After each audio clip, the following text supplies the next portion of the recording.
As pontes da região sul do país se destacam por sua beleza e funcionalidade. No Paraná está em construção a segunda ponte de Foz do Iguaçu. A obra, de 760 metros de comprimento, irá ligar o Brasil ao Paraguai, uma parceria entre os dois países. Uma execução que exige conhecimento de engenheiros de várias áreas e técnicos. E é aqui que podemos citar um dos exemplos da importância do trabalho da equipe de fiscalização dos concelhos. O objetivo da fiscalização é verificar se as obras e os serviços técnicos estão sendo conduzidos por profissionais e empresas legalmente habilitados junto ao CREA. Assim como em outras regiões do país, os estados do Sul executam uma fiscalização voltada para um perfil mais educativo e de orientação, demonstrando a importância da contratação de profissionais e empresas habilitados e registrados.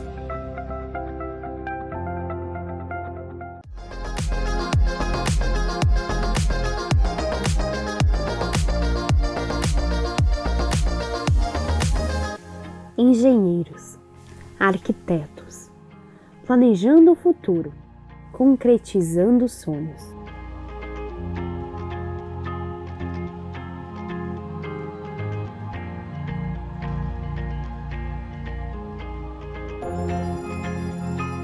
A Associação de Engenheiros e Arquitetos do Vale dos Sinos une profissionais competentes com um ideal em comum: inovação.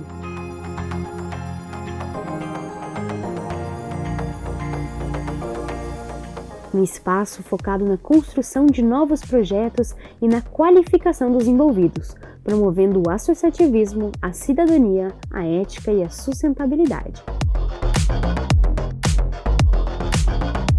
Com sede própria em São Leopoldo, a EA Sinos tem participação ativa em conselhos da cidade, instituições e entidades estaduais, como o CREA-RS e Mútua-RS, e em âmbito nacional, com FEA.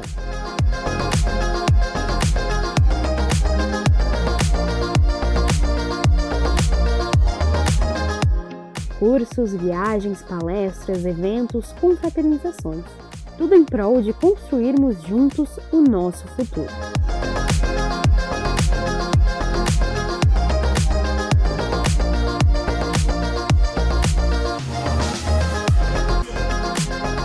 A EA Sinos, uma entidade, muitas oportunidades.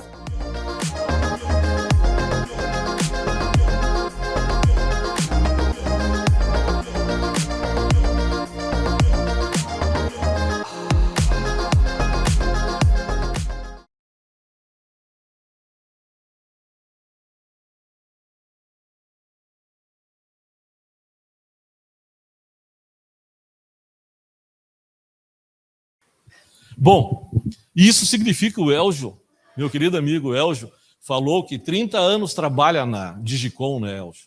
E esse ano também completo 30 anos de UFSM, Elgio. E há mais de 10 nós temos o nosso grupo de estudos em mobilidade, sempre apoiado por todos vocês, sempre no seminário Cidades em Trânsito.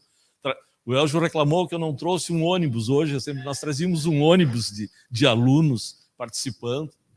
E quando eu fui coordenador do curso, 2011, 2012, 2013, eu montei um grupo de estudos, chamado Grupo de Estudos em Mobilidade, para tratar dos planos de mobilidade para Santa Maria.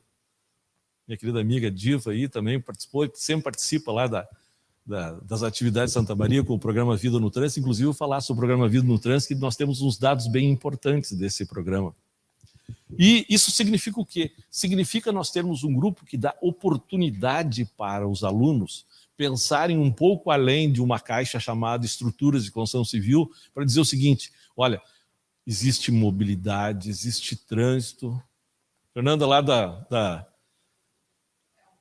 UFPEL também, já participamos juntos, sabe o que é importante dizer para os alunos? Nós temos algo a mais, né, na área de engenharia, na área de engenharia viária, na área de sistemas de transportes, na área de mobilidade urbana, na área de segurança viária. Extremamente importante, né, Diego? Diego, que trabalha com transporte público, sabe o que é isso?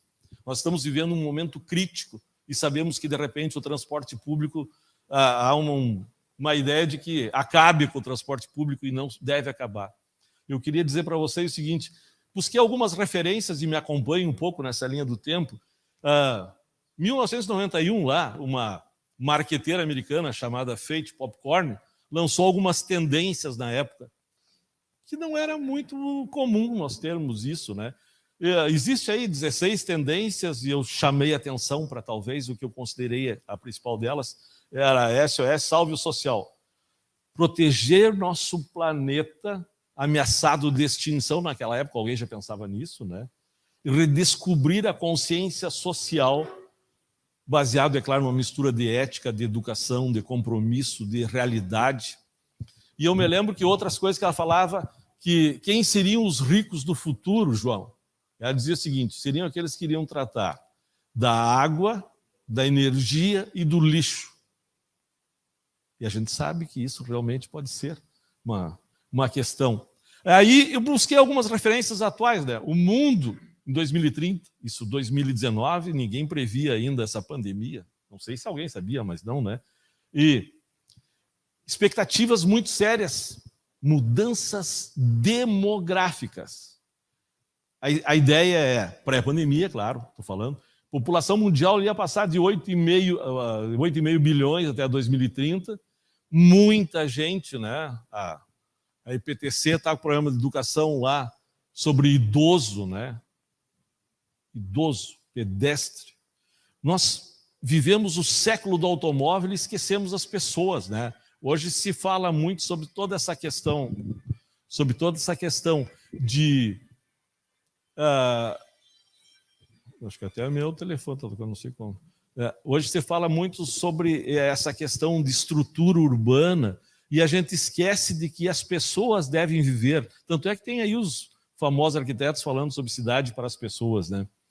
E que alguns países vão ter crescimento acima da média, a gente já sabe quais são, né? Índia, China, Nigéria e tudo mais. Isso vai estourar os níveis lá.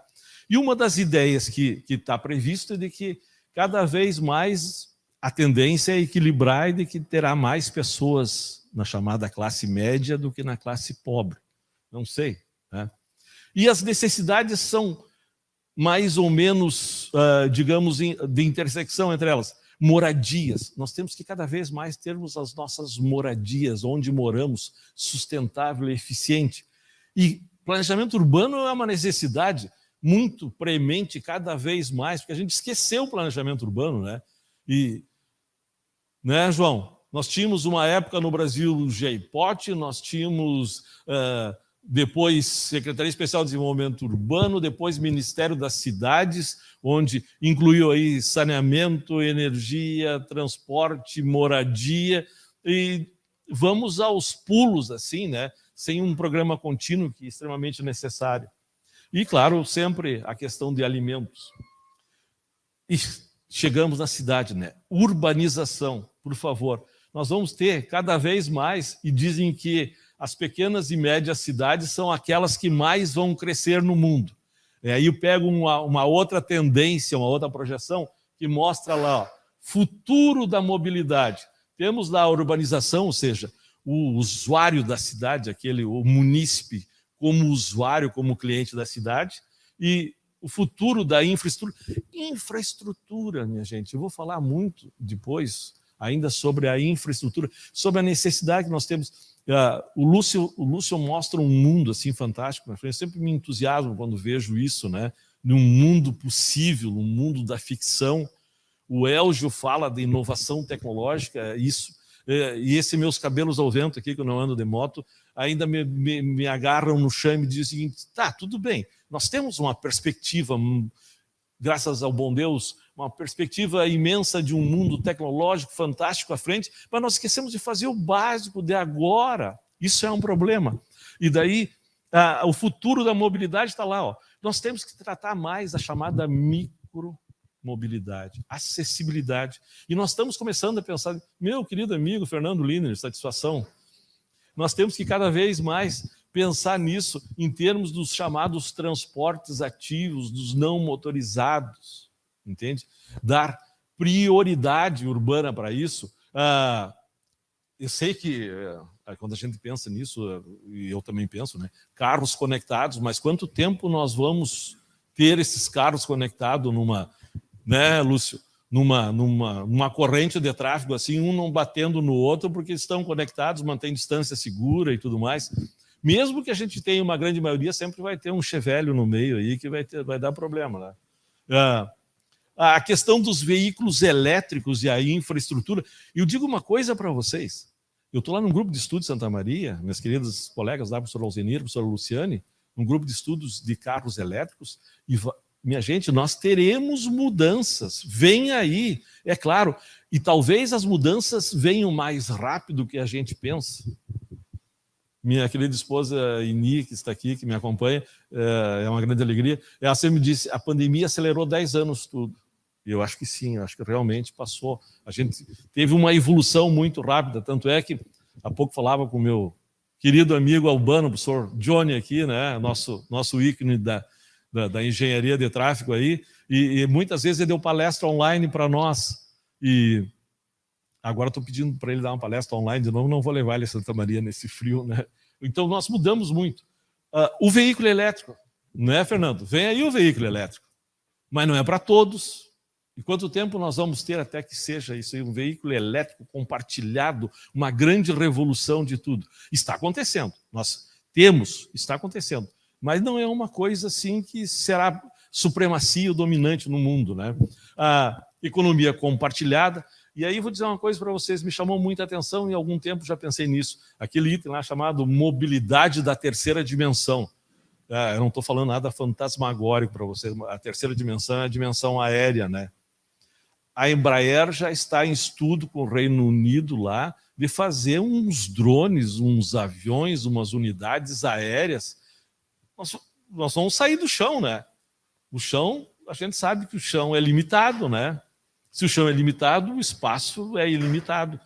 Só que, e tem um videozinho, um filme lá daquelas Guerras nas Estrelas, não sei o quê, que mostra uma série de... Só que isso é uma maluquice, mas nós vamos viver, se Deus quiser, ainda essa maluquice, né?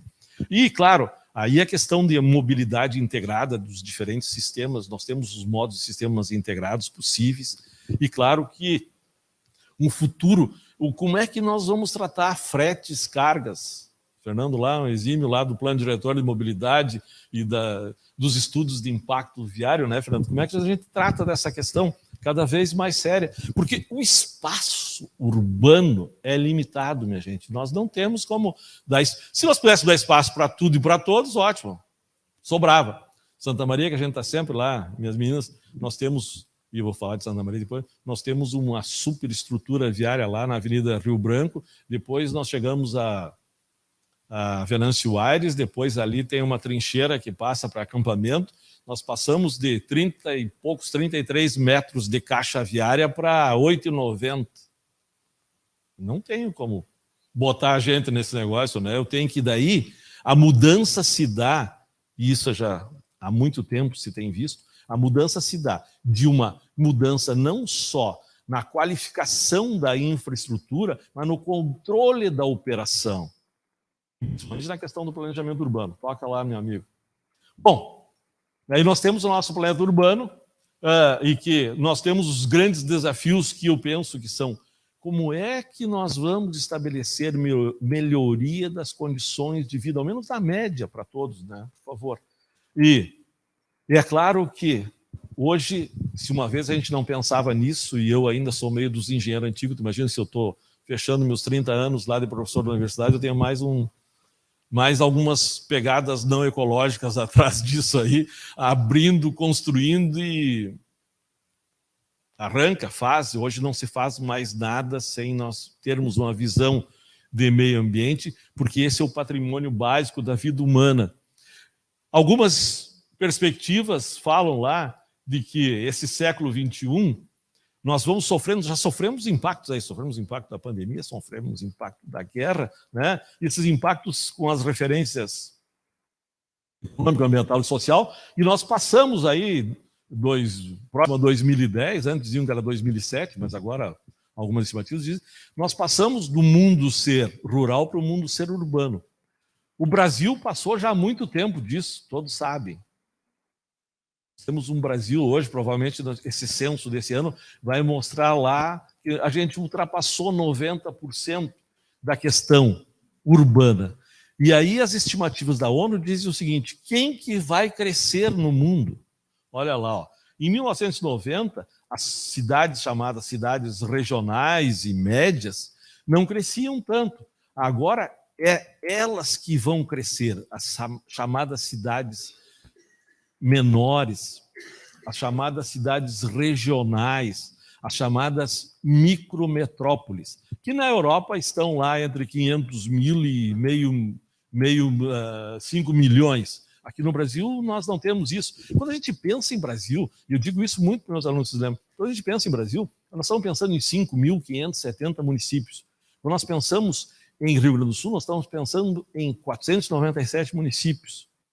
Pense como é que são as características de cada um desses municípios. Às vezes a gente olha Porto Alegre, olha Santa Maria, que são Porto Alegre, olha a região metropolitana, olha lá a região de Santa Maria, olha as grandes cidades do estado, por exemplo, Canoas, Novo Hamburgo, Caxias, Pelotas, Santa Maria, metrópoles regionais como Ijuí, Santa Rosa, Cruz Alta, e a gente esquece todo o resto ali. Qual é que é a tua cidade lá?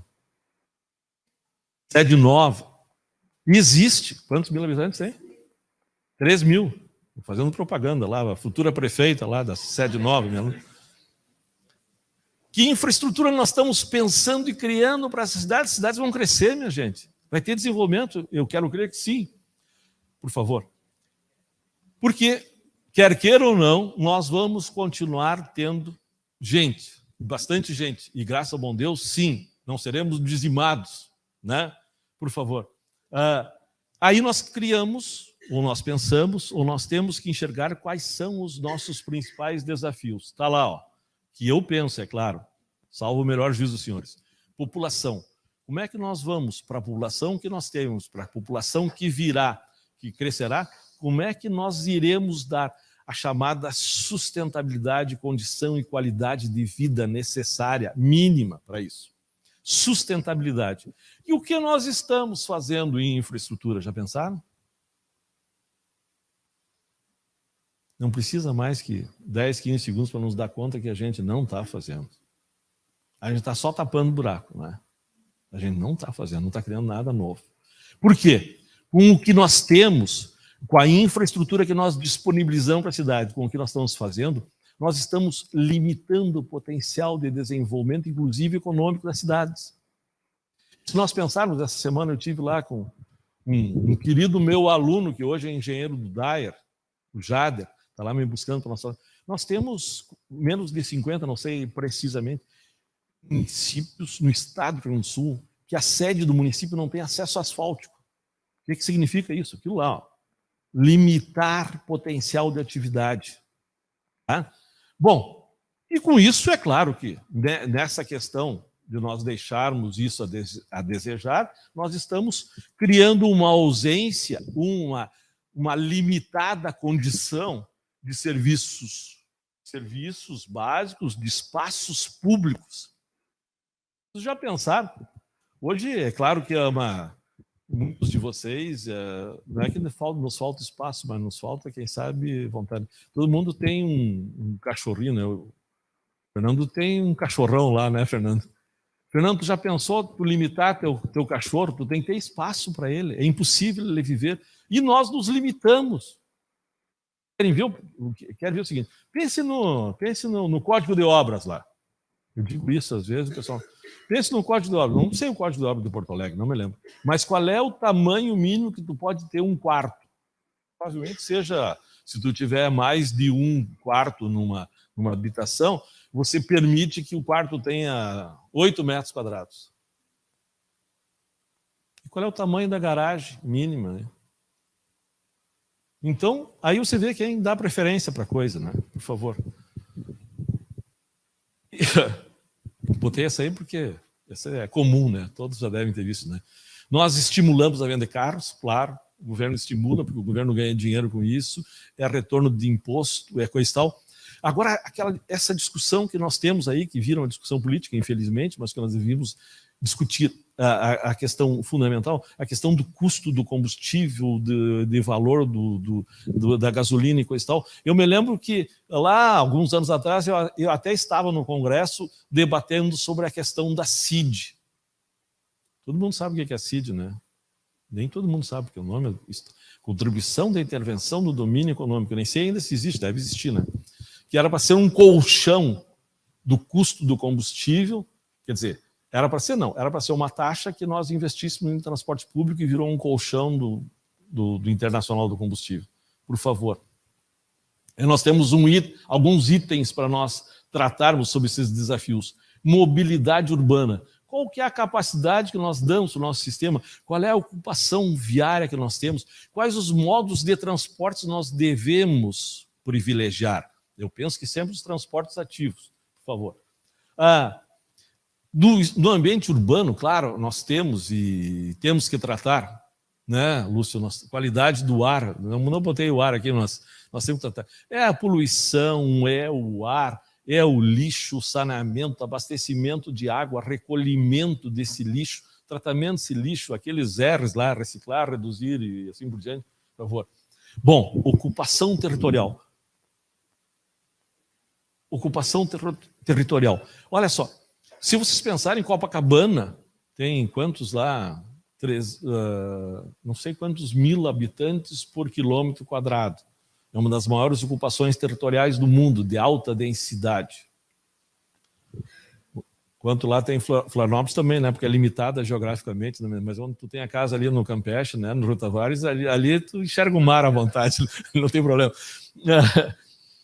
Olha só, perguntem para muitos planejadores urbanos qual que é o limite, quantas pessoas eu consigo colocar por hectare, por quadra. Difícil saber, né? Depende das condições, depende do local, depende da infraestrutura, depende de um conceito maior chamado sustentabilidade para que aquilo funcione adequadamente. Como foi só em PDF, né? Se fosse no PowerPoint, teria essa imagem impactante primeiro lá, para depois ter o outro, agora ficou junto, né? Desenvolvimento urbano. Olhem aquilo lá. Eu, quando cheguei em 1992, na Universidade Federal de Santa Maria, como professor, junto com o pessoal da arquitetura, nós fizemos um projeto para fazer uma avaliação do rio Cadena, que cortava a cidade e que ainda corta a cidade. E nós avaliamos todo. E, minha gente, não foram poucas as casas à época, a gente viu que a descarga dava em cima do Cadena, né? Tinha um balanço assim, né? E quando puxava lá a cordinha, o Cadena direto. Ainda continua, minha gente. Não sei se lá em Santa Maria, porque eu não quero falar mal da minha cidade, mas nós estamos pensando, qualidade de vida disso aí, muito, por favor. Vocês estão cansados de ver essa imagem. Essa imagem é muito replicada aí, né? Nós temos a segregação. E nós usamos digamos, uma barreira física que é chamado sistema viário para segregar. Tá, tu fica do outro lado lá, eu fico do meu lado, não vem me incomodar. Eu estava pensando agora com uma breve conversa que nós tivemos ali com o Lúcio, né, da questão de uso urbano e tudo mais. Vocês já pensaram, ontem eu estava viajando e pensando o seguinte, imagina se eu estou vindo para Santa Maria, de Santa Maria a Porto Alegre, são 300 quilômetros, se eu não tenho mais veículos passando, se eu não tenho algum tipo de um sistema de atividade econômico-residencial à margem da rodovia, se eu estou sozinho naquela rodovia, eu estou sujeito a todas as intempéries, né? Se eu dizer o seguinte, ó, vai ter uma semana, não vai ter movimento nenhum, só tu vai viajar. Nós estamos num mundo em guerra, né, minha gente? Isso é um problema. Então, cada vez mais eu me convenço, e Porto Alegre passou talvez por isso, o Rua da Praia, coisa parecida, e Santa Maria passa por isso quando a gente pensa ali na Dr. Bozano, no Calçadão, quando você não tem pessoas, quando você não tem movimento, quando você não tem ocupação urbana, é uma área completamente insegura, é uma área que não dá condições mínimas de vida, por favor. E essa é a segregação. Bom, Tudo isso. E aí, quando o João, eu conversei com o João e disse assim, vou falar alguns conceitos que vêm logo a seguir aí. Eu fiz um curso há 2 semanas atrás, passei 2 semanas tendo um curso aí da STA, da Suécia, que foi promovido pelo Senatran, sobre segurança viária e alguns aspectos.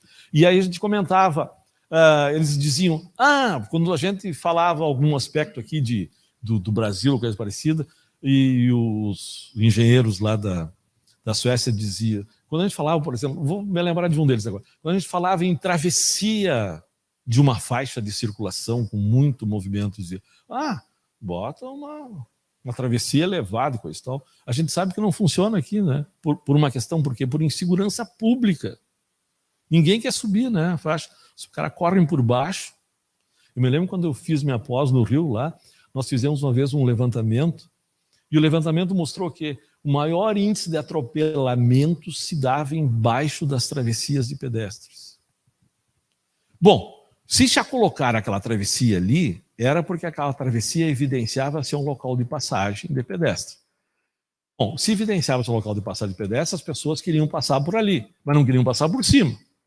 Queriam passar por baixo mesmo. Então, se nós queremos passar por baixo, bom, aí nós temos que, em vez de gastar muito dinheiro para a travessia, quem sabe a gente modifica a estrutura viária. É isso que eu quero dizer.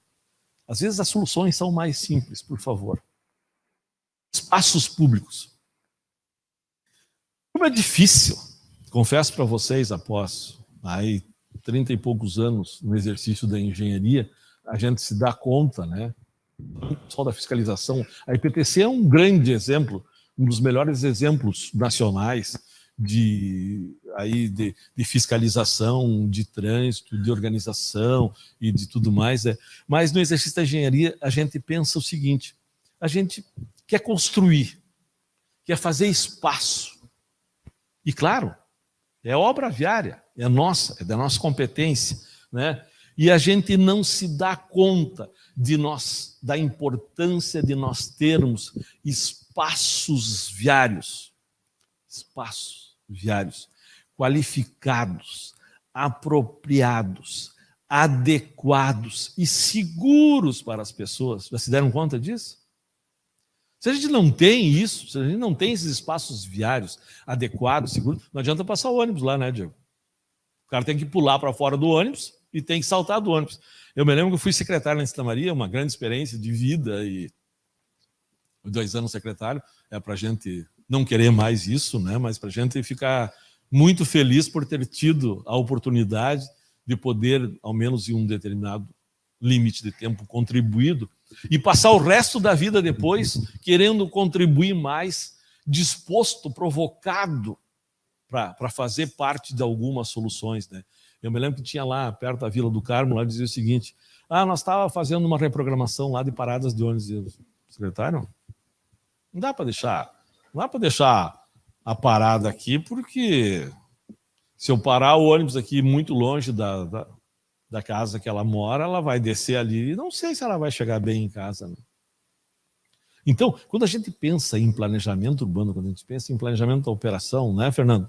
A gente está pensando também, a gente tem que atentar, ter os ouvidos abertos, os olhos abertos para outro cenário da realidade. Às vezes a segurança pública é uma questão muito séria. Então, nós temos espaço público. E outra, de todas as formas, nós temos que prover infraestrutura, operação, modos de transporte para que as pessoas possam ter o melhor, mais qualificado, mais seguro. Eu vou estar sempre repetindo, parece que isso, né, virou um mantra, os acessos a trabalho e educação, porque senão nós estamos limitando a possibilidade dela ganhar, dela poder sobreviver, dela ser melhor na situação. Por favor. Esse ciclo loop aí da NTP já é sempre discutido, né? Daí quando a gente pensa, é interessante ver, eu tive há muitos anos atrás lá na CET de São Paulo também, admirável órgão, um gestor, um estudioso de trânsito, assim como a própria IPTC, como a gente vê lá, como os caras tentam qualificar, melhorar a infraestrutura. Agora colocaram há pouco tempo lá, chamado Corredor das Motos, né? E eu estou num grupo nacional lá, não é o mesmo do Diogo, o Diego, nós estamos lá no Mobilidade, lá, né? Tem um grupo lá de segurança viária de São Paulo. Ao início os caras olharam de lá e disseram, olha o que vai dar de acidente. Não é que está mais ou menos dando certo? Parece isso aí. Então, nós definir algum espaço, porque aquela ideia de deixar um espaço à frente lá da intersecção, à frente, parece que não deu muito certo, né? Mas o corredor exclusivo está dando certo. Às vezes tu limita alguma questão, né? Limita um pouco, porque a gente sabe que isso não é só experiência nossa, é uma experiência internacional, que quando a gente chega num espaço viário amplo e limitado, meu Deus do céu, né? Posso correr à vontade. Posso andar onde eu quero. O campo é livre para mim. Agora, se eu tenho sinalização, olha quanto é importante sinalização viária, horizontal, vertical, semafórica, determinar onde que as pessoas, onde os carros, as pessoas devem andar e onde elas estão ou podem estar protegidas. Por favor. E aí nós entramos, João, espero cumprir meu tempo lá. Conheça os meios de transporte mais populares do mundo. Passe à frente, por favor. Bicicleta. Entre eles, bicicleta. Um dos mais usados do mundo. O quanto a gente se usa no Brasil. Vai à frente. Daí, carros e motos. 85,4. Esses são dados lá são recentes esses dados. 85, mais de 85, usam carro nos Estados Unidos. E nós ficamos sempre, digamos, em cima do muro. Qual é o modelo que a gente segue? O modelo europeu, o modelo americano? Nós vamos construir infraestrutura para carros, nós vamos construir infraestrutura para as pessoas, nós vamos fazer o quê? Segue. Transporte, no mundo, transporte público. 1/4 usa ônibus. No mundo não, no Brasil. 1/4 usa ônibus. E no Brasil, dados de 2018, das principais cidades, 52%, aí nós estamos na inovação, usam aplicativo de transporte. Você estava falando como é que é, em algumas áreas aqui de Porto Alegre não tem a bicicleta, o pessoal paga um aplicativo para chegar próximo à estação da bicicleta, né? Quer dizer, pode não dar muito certo no início, mas depois, com o passar do tempo, dá certo, né? Caminhar. Essa pandemia foi digamos o seguinte, foi um ponto de inflexão de muita gente de pensar, né? Porque Santa Maria, eu vi muita gente, nós vimos, né? Muita gente se apropriando do espaço público. A gente que passava o dia correndo de um lado para o outro, voltava da universidade, não sei o quê, tem que passar na padaria, tu chegava em casa e pensava, eu vou ter que ir na padaria. 3 quadras, tu pegava o carro, é mais rápido, chego lá, não tem onde estacionar na frente da padaria, pelo amor de Deus, eu vou botar na parada de ônibus bem rapidinho, vou ali, o ônibus passou, trancou. Vai a pé, aproveita dar uma caminhada depois. Mudamos substancialmente, eu mudei e provoco ela mudar substancialmente nosso estilo de vida. Nós estamos agora quase que entrando em forma, né? Faz 2 anos a gente caminha 4, 5 quilômetros por dia lá. Quando não chove, quando chove a gente não caminha. Bom, frente a tudo isso aí no mundo, que expectativas, que ideias, que insights nós podemos ter? Agora vamos ver o Brasil. Antes do Brasil, como é que nós podemos enfrentar essas mudanças? Primeiro o seguinte, inexoravelmente vem 3 coisas pela frente aí. Como é que nós vamos pensar? Olha lá. Dizem que, os estudiosos dizem que o transporte urbano, intermunicipal, o transporte por todos os modos urbanos vai ter que agregar resiliência e vai ter que ser mais sustentável. Bom, para que isso possa ser possível, eu procurei muitas referências para condensar em 3. Eletricidade. Está rodando aí nos grupos, aí vocês veem lá, final de 1800, os carros eram elétricos, né? O que aconteceu que nós resolvemos tornar esse motor elétrico tão simplificado, tão simples, num motor a combustão com 2.000 peças, uma coisa extremamente complicada. Que interesses econômicos por trás disso aí moveram essa situação toda, né? Bom, mas aí nós temos, sempre lembro dos conceitos de sustentabilidade, por trás disso aí, nós obrigatoriamente temos que ter fontes energéticas limpas, senão é insustentável. Né? O nosso digitalização digital inteligência artificial ou coisa parecida. Graças a Deus nós temos o Waze, senão eu iria me perder de novo, João, como eu me perdi num sábado para chegar aqui numa outra oportunidade, né? Para chegar aqui, porque senão eu não ia conseguir chegar aqui, né? Nós temos um transporte de alguma forma digital, nós conseguimos chamar a uma perspectiva aí de ter hoje o maior estudo, os maiores conceitos que se está falando é sobre Mass Mobility as a service, ou seja, como é que nós vamos transformar o ônibus, Diego, on demand? Complicado, né? Mas, não sei, mas talvez não o troncal, né? Talvez aqueles fora de horário, coisa parecida. Mas, bom, tá aí, digitalização. E uma outra coisa que nós passamos neste momento e que nós sentimos durante a pandemia, né? O Elgio, por exemplo, como nós todos somos cidadão do mundo, só que o Elgio é cidadão do mundo verdadeiro, ele vai lá. E nós enxergamos o Elgio lá online, né? Elgio, te incomodar um pouco, meu amigo, pelo carinho que eu tenho por ti. Não temos mais distância. É claro que, tanto com a pandemia quanto com a guerra agora, as coisas vão ter um outro caráter, né? Pensem o seguinte, não foi à toa que há muito tempo atrás houve a União Europeia, não foi à toa que se tentou aqui fazer uma União da América do Sul, mas você sabe que os interesses políticos e econômicos não permitiram essa situação, mas nós continuamos, quer queiramos ou não, com esse encurtamento dessa geografia humana. Eu falo com qualquer pessoa. Conversei com o Albano aqui para dar uma palestra lá para os meus alunos, e o ano passado, os 2 anos anteriores, no meio da pandemia, convidei lá o Sidney Schrein, está lá no Japão, em Tóquio, falando ao vivo, cores, fora de horário, 12 horas de diferença, né?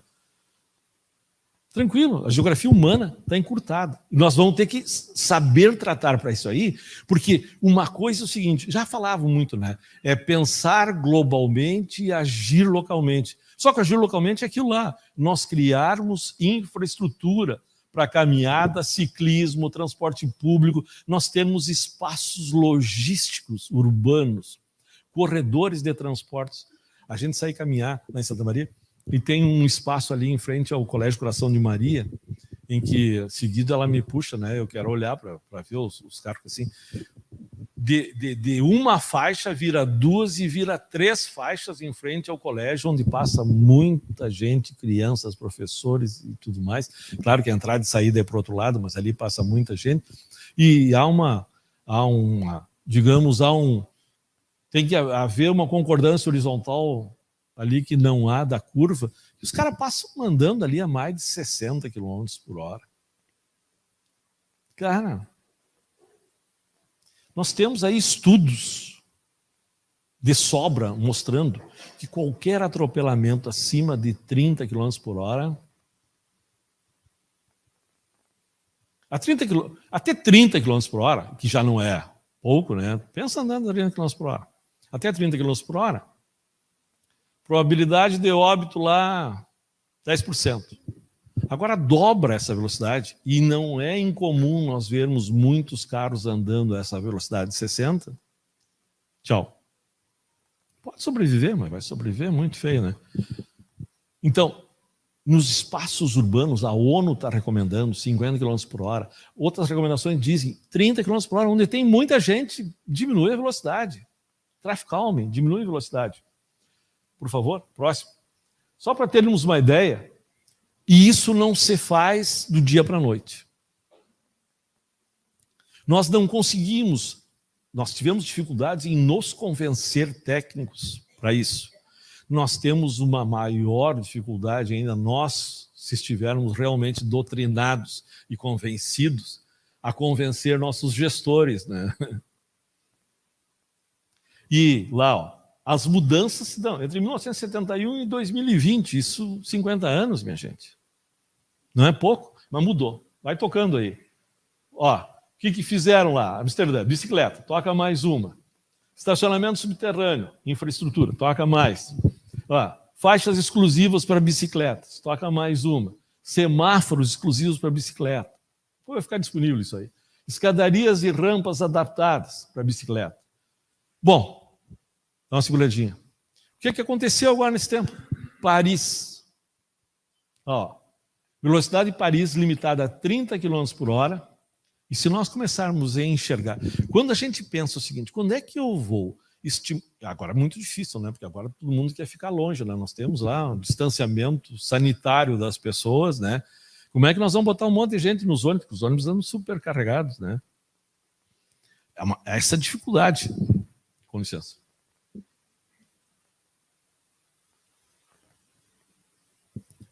Bom, sempre se falou do seguinte, como é que nós vamos fazer a mudança modal? A mudança modal da seguinte forma, quando nós tivermos corredores de ônibus que permitam que a pessoa vá mais rapidamente do que se ela fosse de carro. Ela faz uma mudança. Ela vai mais rápido, vai mais barato, vai mais confortável, tem mais certeza. Enquanto isso, não. E olha lá, ó, um carro atrás do outro e as bicicletas livres. Quando a gente conseguir fazer isso, bom, entramos lá nos deslocamentos do Brasil, só para nós termos uma ideia, um panorama lá. Dá uma olhada. Ônibus, 25%, isso foi de 2015, né? 22% a pé e 19% a carro, por favor. Porto Alegre está tentando, né? E Porto Alegre seguido faz, né? Como todas, mas Porto Alegre, eu acho que tem um problema de, assim como nós, não quero falar mal do Porto Alegre, pelo amor de Deus. Porto Alegre sempre é uma grande referência para nós, mas vive em intervalos. O que está sendo feito isso aí, Diva? Hein, Diva? O que está sendo feito desse aqui? Você conhecia esse? Está andando?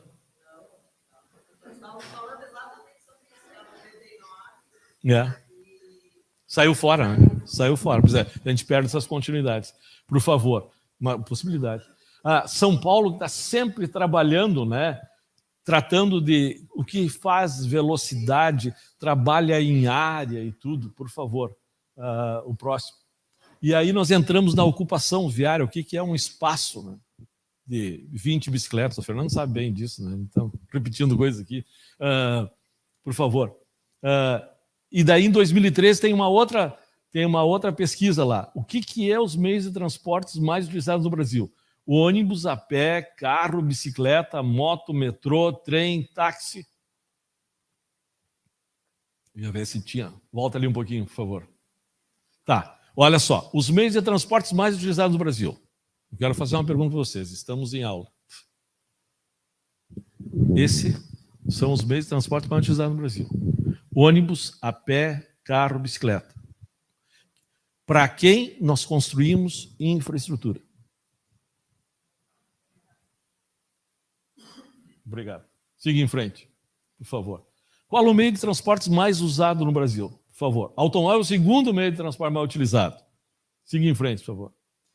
Só que nós temos lá, 2014, mais de 40% dos locamentos, nem que seja na microacessibilidade, nem que seja no acesso a um modo de transporte principal, por favor, é andar a pé. Um quarto usa um carro, parece que um quarto usa um carro é normal isso aí, por favor. Ônibus, 19% nas cidades menores, tem cidades que não têm ônibus, vocês sabem bem disso, não é um sistema. Esses tempos, num grupo lá de transporte público, eu perguntei, vocês têm uma ideia quantas cidades no Brasil têm transporte público regular? Regular? Ninguém soube dizer. É? 2.900, é. Alguém chegou no número lá, mas a NTU está recomendando 2.200, parece que 2.900, 3.000. 2.900.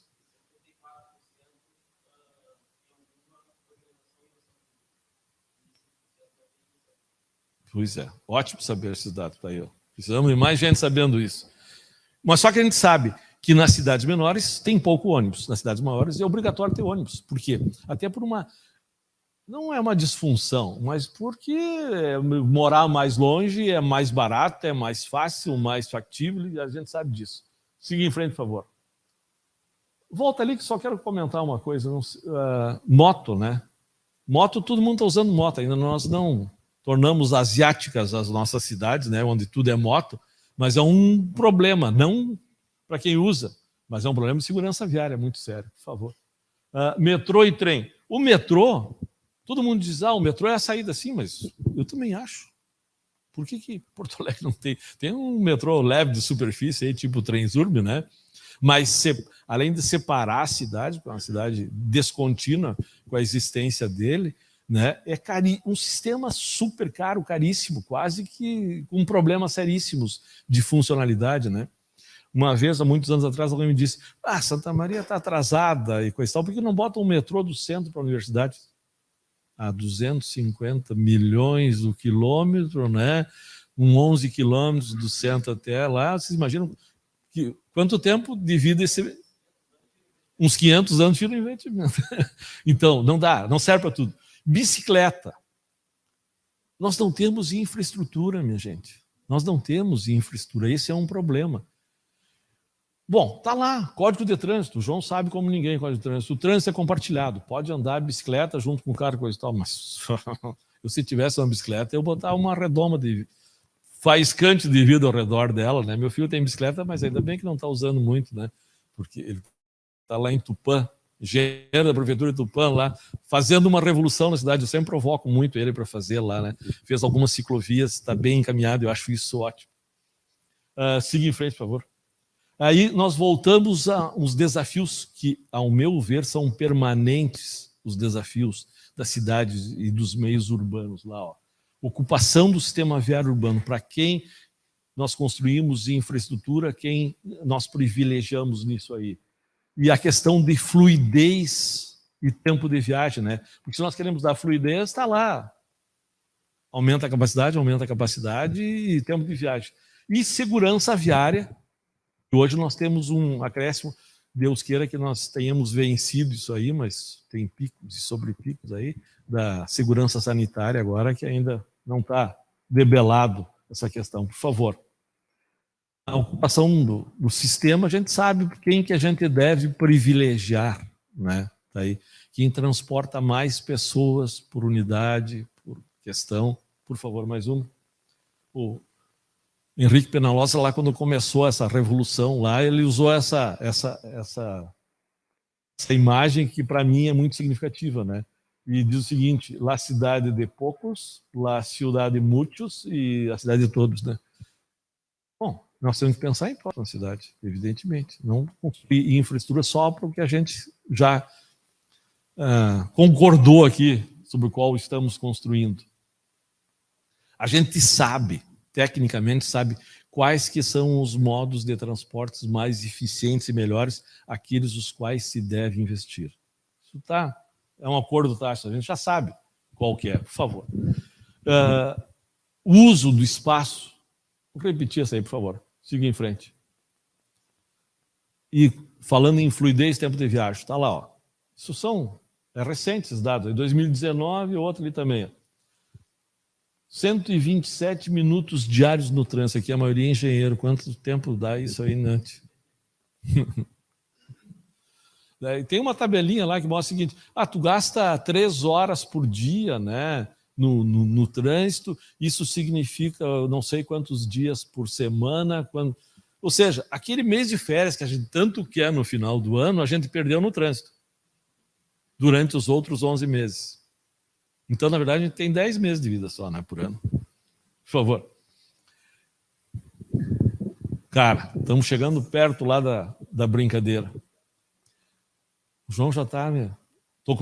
Está estourado meu tempo lá, João? Ainda tem uns minutinhos. Tá.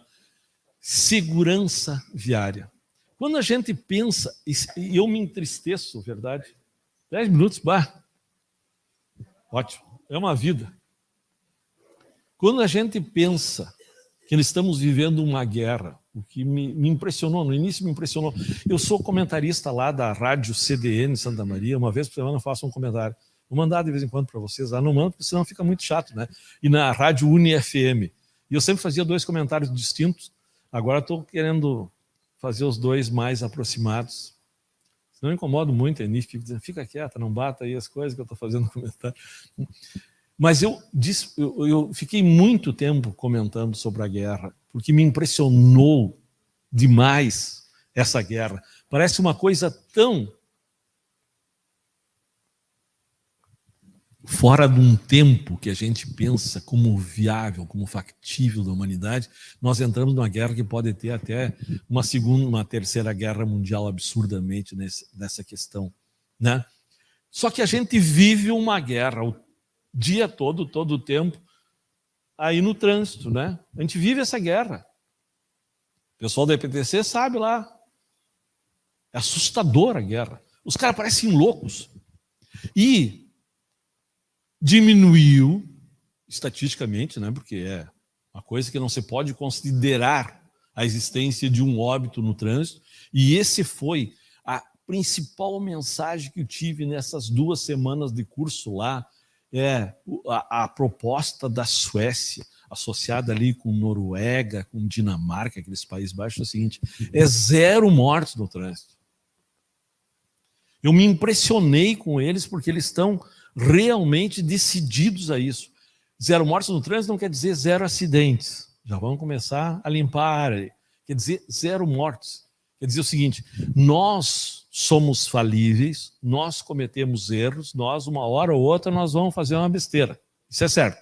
Bom, mas que aquela besteira não ocasione um dano grave, um óbito, um acidente grave, irrecuperável na vida da pessoa, né? E para isso eles usam as estratégias, tanto de infraestrutura quanto de operação, para que isso se torne realidade. E um item principal, qual que vocês acham que é o principal item de segurança viária? Velocidade. Quem mais acha? Velocidade. Por quê? Por que vocês acham que velocidade é o principal item?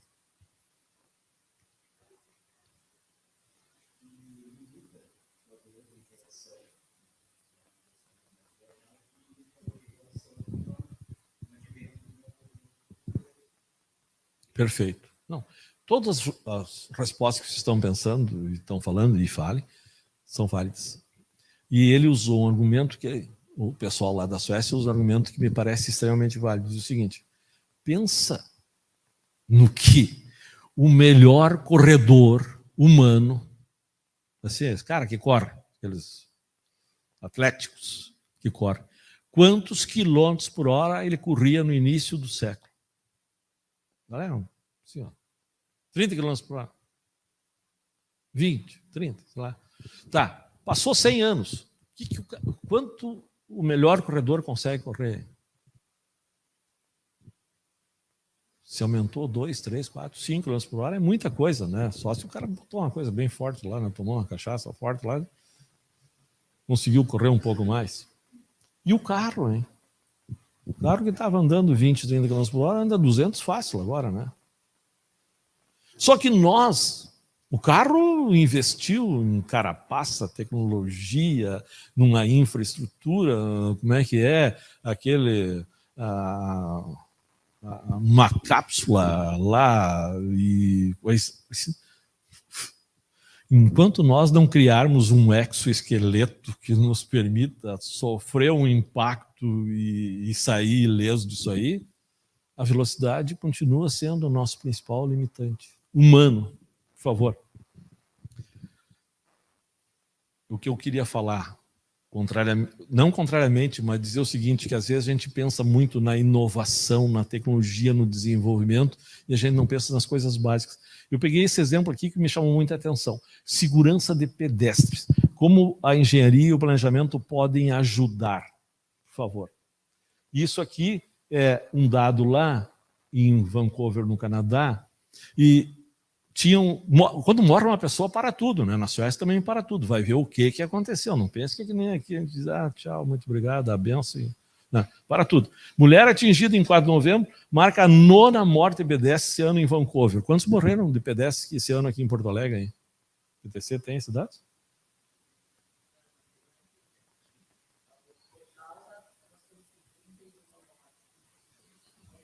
Total. Este ano? Pois é.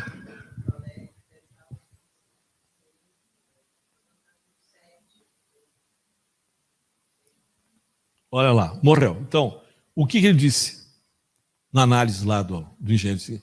Neste campo, nós não precisamos de uma ciência avançadíssima, da ciência dos foguetes. Olha só que interessante. Ó. Há coisas simples que podem ser feitas e devem ser feitas para evitar que as pessoas sejam atropeladas por carros. E tá aí, reduzir velocidade, aumentar a iluminação. Minha gente, não se enxerga de noite quem está atravessando a rua. Vou dizer uma coisa para vocês. Nas situações atuais, não saiam de noite a pé. Nós estamos arriscando muito, né? Olha lá, a iluminação da rua é altamente eficaz e tem um efeito muito significativo na redução. E com certeza a Digicom tem lá a capacidade de botar lá, ilumina a faixa, acende o... Isso sim, nós associamos a tecnologia, a infraestrutura, ações básicas. Está lá. Outra questão. Olha lá, ó. Diz que muitas estradas são mais largas do que precisavam ser. E aí fala dos Estados Unidos e diz ele, sabemos que quanto mais largas as pistas, mais rápido os motoristas percorrem. É claro, é evidente isso, a gente faz isso também. Tá? Por que a gente chega próximo a uma intersecção que a gente vinha com 2, 4 faixas, a gente transforma aquilo, estreita as faixas, que a gente vinha com 2 faixas, torna em 3 faixas ou torna em 4 faixas, para as pessoas se sentirem acomodadas ali, tu pensa, vou me estreitar um pouquinho aqui. Não. Entenderam? Lá, ó, um canteiro central, uma ilha de refúgio em ruas de mãos dupla, é evidente, uma infraestrutura barata, fácil de fazer.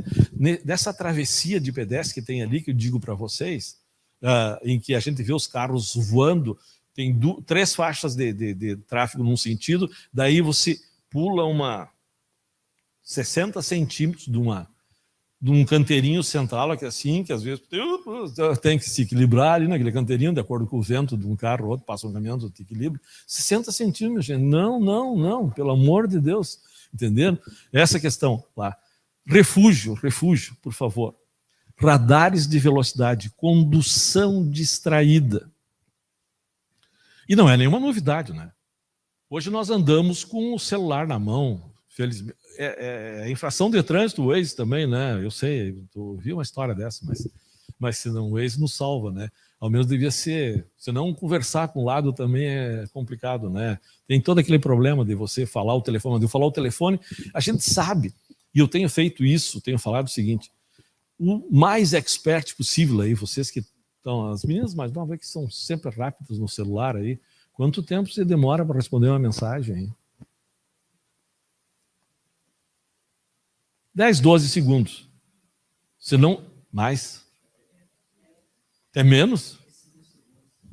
Sério? Puxa vida.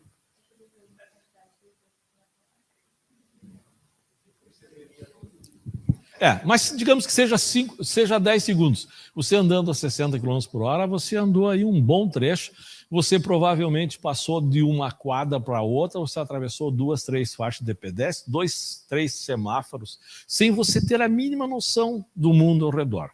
Em devaneio. Isso é um problema. Por favor. E aí nós chegamos à nossa querida Santa Maria, minha segunda terra natal, né? Minha querida terra natal é Palmeira das Missões, lá no norte do estado, né? Mas desde que vim estudar em Santa Maria, a gente fica adotando, espero ter sido adotado também por Santa Maria.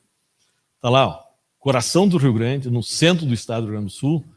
E aí, função do programa Vida no Trânsito, que nós fizemos uma campanha muito grande, né, para ser instalado lá em Santa Maria, e está em pleno, e eu sempre saúdo que Santa Maria começa a entender um pouco essas questões e ter dados para nos tratar. Está lá, ó, 2 rodovias, foi a semana passada, terça-feira, dia 14, 2 rodovias concentram o maior índice de mortes em acidentes. Por favor, o próximo.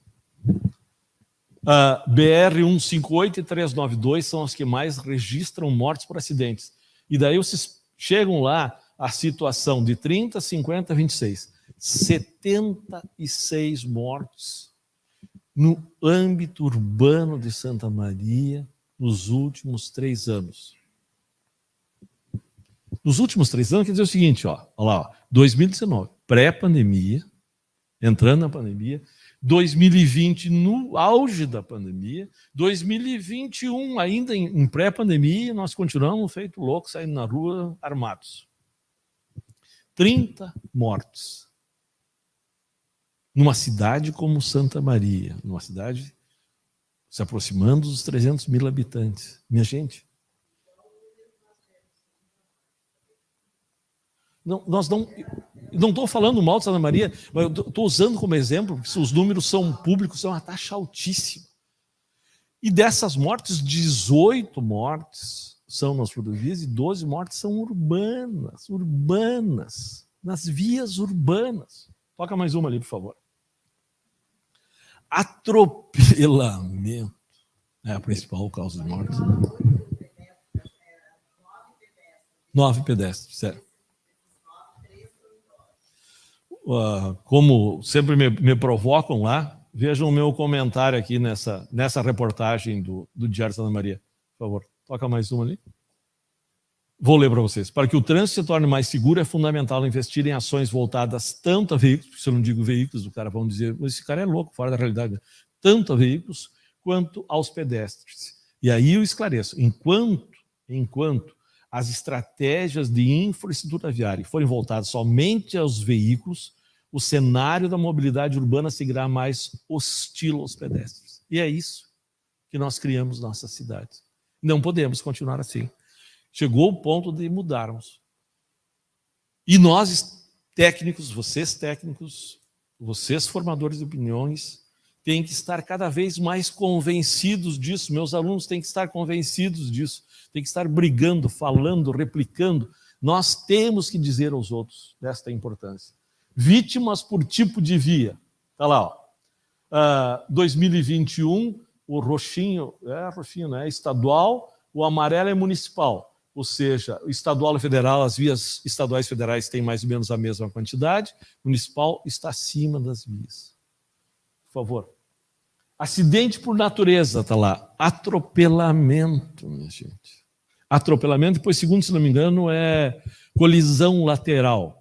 Colisão lateral, em que estrutura viária se dá isso? Intersecção. Por favor. Acidente por faixa horária. Horário da manhã. Um acidente, não sei, né? Mas os acidentes mais graves com mortes são à noite.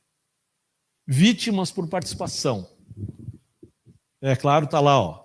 Condutor, o mais clarinho é condutor, passageiro, e aí condutor de motocicleta, o amarelo é o maior, né?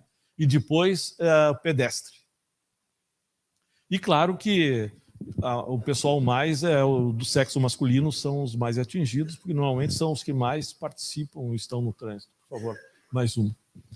Isso tudo por quê, minha gente? Porque nós exultamos de alegria e de felicidade quando a gente pensa que faz uma coisa muito boa. Perfeito, eu vou lhe atender. Quando a gente constrói uma faixa de pedestre, a gente acha que isso está salvo. Próximo, por favor. Volte. Só que essa faixa de pedestre é uma ilha no meio de um espaço viário. Para quem nós estamos dando importância? Por favor, a próxima. Vocês achariam extremamente viável que nós tirássemos qualquer proteção de corredores para as pessoas correrem ali sem ter um gradil qualquer, sem ter uma condição segura? É quase que impossível. Se nós fizemos isso para os nossos edifícios, porque nós não fizemos isso para as nossas vias? Por favor.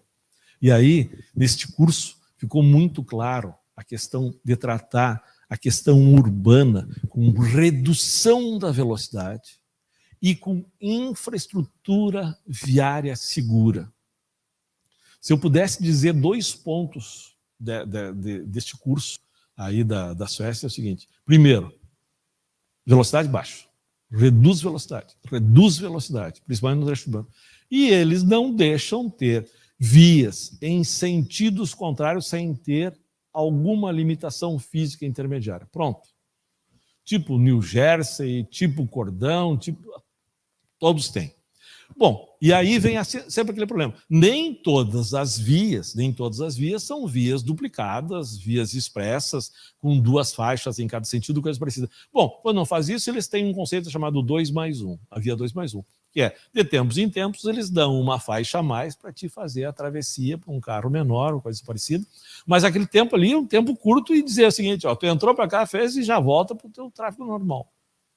É aquela terceira via no meio das 2 faixas que serve para um lado e para o outro, mas sempre separada fisicamente, por favor. Porque olhe lá, nós temos uma um acidente a 90 km por hora equivale a nós cairmos de um 10º andar ou 9º andar, e assim vai diminuindo. Vocês não imaginam quanto sério é um acidente nessa situação. Por favor.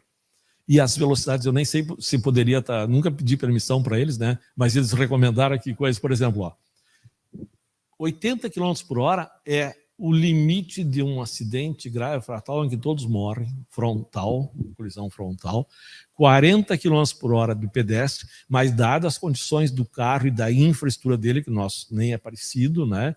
Lateral 70, a traseira é 40 e com animais grandes 110. Mais uma, por favor. E daí começa a fazer sentido uma coisa, que é o controle do prejuízo, da energia absorvida. Isso quer dizer o seguinte: muito bem, vai acontecer o acidente. Se vai acontecer o acidente, nós temos que preparar a infraestrutura viária, o veículo e o pedestre por último, né? Nós temos que criar as condições da infraestrutura e do veículo para que o pedestre saia salvo, por favor. E aí está os nossos princípios do chamado Vision Zero, eles estabeleceram, humanos, como eu falei para vocês, nós não temos exoesqueleto, não temos nada, tem limites biomecânicos. Nós temos limites, não é passando a idade, né, enxergando pouco, né, os limites da natureza. Agora tu imagina o seguinte, vamos fazer uma conta. Nós estamos correndo, meio no escuro, essa neblina que deu aqui, né, João? Tu está no teu máximo de gás lá e eu também, nos batemos, eu e você, frente a frente. Sei lá, tu está melhor que eu, João. Eu estou um pouco mais barrigudo, mas tu tá uns 30 km por hora e eu estou a 20. Tu imagina que pancada nós ia nos dar, cara? Eu não sei se nós ia continuar acordado. Agora tu imagina bater frente com um carro, cara. Que loucura. E ninguém é perfeito. Todos cometemos erros. Todos somos falíveis, né? E nenhuma colisão, nenhum tipo de batida, de coisa parecida, deveria ser fatal. Ou deveria ser uma coisa que não tivesse solução.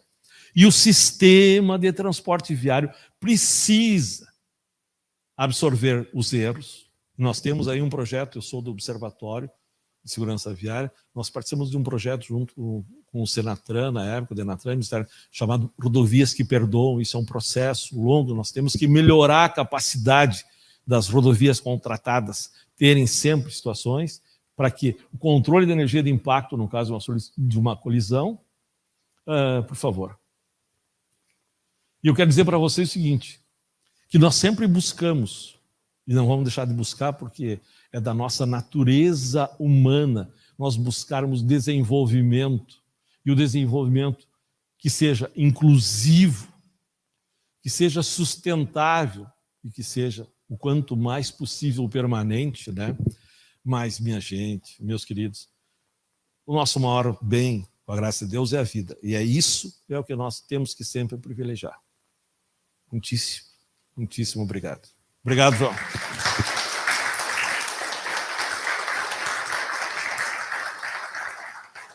Todo mundo mostrou um videozinho, 3 minutinhos ali, um videozinho, se vocês permitirem, só para uma linguagem engraçada, assim, para nós não perder a... Pode botar, por favor? Acho que estou dentro do tempo ainda, né? Tinha 1 minuto, passei 2. Põe transe nisso, rapaz. Tá lá no hospital até hoje. A mãe dele é um caco. Olha pra vocês verem, ele vinha de bicicleta, na contramão, coisando o celular. Quando é fé, vem uma van coaiada de gente, numa velocidade, vamos dizer assim, acima da permitida. É muito trem errado de uma vez só. Aí, nesse atropelamento, tem 3 coisas que provocam acidente no trânsito e comparação. Coisar celular, né? Dirigindo na bicicleta, as pessoas também estão caminhando, coisando celular. Tem o corrimento e tem a desobediência das placas. Fartou só aquele que bebe e dirige parecer nessa rotatória para acabar de furdunçar o trânsito. Rotatória, queijinho, balão, rótula, não sei como é que vocês chamam isso na sua cidade, mas a imprudência divina vigora em tudo quanto é banda. O certo que seria se fosse é o que já tá lá dentro na coisatória ter a preferência. E quando vier 2 para entrar, o da direita vai primeiro. Não é assim? Esse maio amarelo é mod alertar nós do trânsito para nós ter mais consciência, mais presença, mod reduzir os acidentes. Confiar na providência divina, ponhar terço no retrovisor, paninho coisado vermelho, Deus é fiel no para-choque, o carro nos trinque. Tudo ajuda, mas responsa muita habilidade do motorista. Todo mundo que tá vendo esse vídeo já perdeu alguém no trânsito e sabe como é que isso coisa com a família inteira. Então vamos combinar, presta atenção nas placas, larga esse celular, diminui o corrimento. E se você beber, coisinha, vai dançar, vai jogar truco, assistir jogo, contar potoca e deixa todo mundo inteiro. É como diz o ditado, a vida não perdoa descuido, e um descuido não vale uma vida. O maio é amarelo por isso. Presta atenção, encaixa nesse movimento, coisinha.